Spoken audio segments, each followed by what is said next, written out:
Alors, Fidel Castro, c'est vrai ou fausse, on va dire faux retrait de ces équipes-là, est-ce qu'on peut les assimiler également au chantage? Boubangomna, l'axe que vous venez de prendre me sied convenablement. Pourquoi je dis que ça me sied convenablement? C'est simplement parce que moi, je ne veux pas être naïf.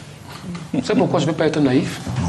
Simplement parce que je vais reprendre ce qui a été fait depuis 2 ans au Cameroun. Vous vous souvenez, je pense que c'était à une de vos émissions, j'étais venu ici à Canal 2, on avait des audios d'un ancien président de club qui disait qu'il faut montrer que ça ne va pas au Cameroun, que ce soit à Union d'Abomba, que ce soit à Unisport du Onkam, que ce soit à Bamboutos, pour que le championnat ne puisse pas être lancé au Cameroun.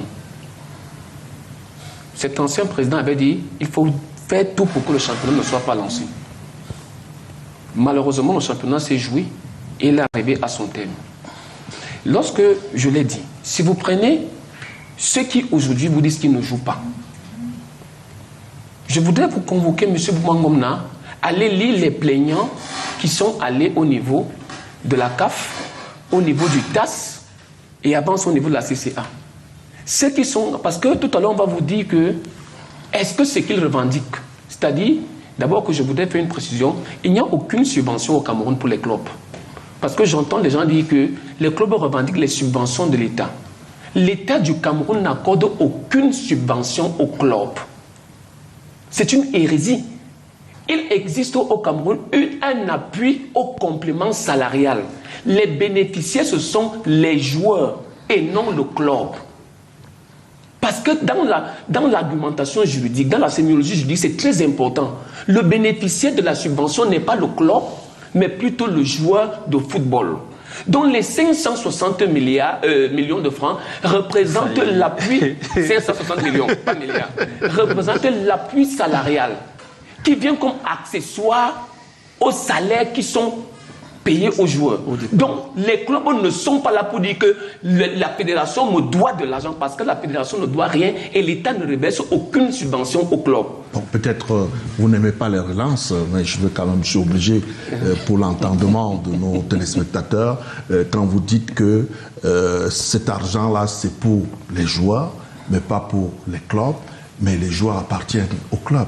Boubangomna, vous savez, hein, je vous dis quelque chose. On ne peut pas, est-ce qu'on peut faire un virement directement aux joueurs sans passer par le club?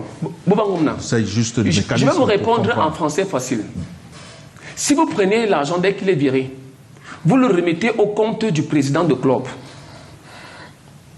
C'est un exemple facile. Hein? Vous prenez l'argent, vous le remettez au compte du président de club. Lorsque le contrôle supérieur de l'État va passer, vous allez dire quoi? Que j'ai remis l'argent au compte du club, alors que l'argent n'est pas destiné au compte du club. L'argent est destiné à qui? Au paiement des salaires des joueurs. Donc le justificatif que vous présentez au contrôle supérieur de l'État n'est pas le compte du club, mais plutôt est les représentatifs salariaux des joueurs. C'est une question de comptabilité. Et tant qu'on n'explique pas à nos clubs que cet argent, Boubangomna, si vous prenez cet argent, parce que j'ai eu dit que le club vous dit que j'ai payé les ballons, j'ai payé les maillots, j'ai payé ceci, j'ai payé les primes et consorts. Cet argent n'est pas destiné pour ça. Dès que vous le faites, ça devient une faute de gestion. Et celui qui répond de ça n'est pas le président de club, parce qu'il n'en est pas l'ordonnateur, mais c'est plutôt le président de la Fédération camerounaise de football. Il faudrait qu'on fasse très attention avec les règles de comptabilité publique. Dès que je l'ai dit, M. Boubangomna, aujourd'hui, nous sommes sur un cas bien précis. Je vous dis que prenez la plainte qui allait à la CAF, parce que je réponds à votre question. Qu'est-ce qu'ils vous ont dit, ceux qui sont allés à la CAF? Les mêmes qu'ils écrivent aujourd'hui. Monsieur Fete, qui est président de Diko Bandoun, son nom est parmi les plaignants de la CAF, qui sont allés à la CAF. Vous connaissez les mêmes revendications? C'est celles qui sont portées aujourd'hui. Monsieur Tabou, président de Bamboutos, d'ailleurs c'est son nom qui est mis, quand vous prenez la plainte à la CAF, le tout premier nom, c'est Justin Tabou. Qu'est-ce qu'ils ont demandé à la CAF? La suspension à vie de monsieur Etofis. Pourquoi? Je n'ai pas la subvention de l'État. Les salaires ne sont pas payés. Les sponsors ne sont pas payés. C'est les mêmes choses, c'est les mêmes 5. Il n'y en aura pas plus. C'est les mêmes 5 qui se sont réunis à une réunion. Ils ont dit que c'est le collectif des anciens présidents. Ce n'est pas pour dire qu'il n'y a pas un problème dans le financement. Le dit parce que les clubs camerounais ont un réel problème de financement. Le nier est d'être de mauvaise foi. Dit que est-ce que la fédération ne doit pas à X ou à Y? C'est réel. Ce premier est réel. Mais est-ce la raison fondamentale que à la fin d'un championnat, nous sommes à 4 ou 5 journées que le monsieur vous dit que moi je ne joue plus? C'est parce que nous sommes à une chose. Et moi, c'est pas là où moi je vais terminer. Je vous dis que les 4 ou 5 qui vous disent qu'on ne joue plus, qui en réalité n'engagent aucune de ces formations, c'est simplement parce qu'ils sont en train de jouer un suivi personnel. Parce qu'aucun dans tout cela ne veulent pas aller aux élections.